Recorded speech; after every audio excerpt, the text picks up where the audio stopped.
hati-hati, hati-hati. Karena jalan raya adalah milik bersama, jalan raya milik bersama.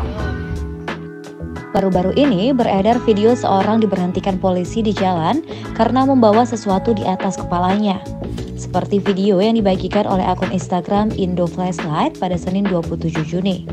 Terlihat di pinggir jalan raya tampak seorang pria diberhentikan polisi dikarenakan membawa kendi tersusun di atas kepalanya saat mengendarai sepeda. Pria itu adalah Lasto, warga Dusun Gesik, Desa Sumberjo, Kecamatan Ngawen. Beliau berprofesi sebagai tukang pijat, mempunyai kebiasaan melakukan atraksi menaruh kendi bertumpuk di atas kepala sambil naik sepeda ontel. Ketenangan dan menjaga keseimbangan adalah kunci atraksi ini.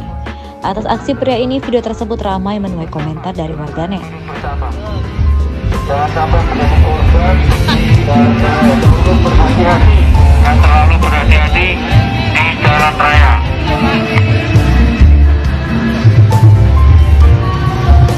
Hati-hati di. Terima kasih sudah nonton. Jangan lupa like, subscribe, dan share ya.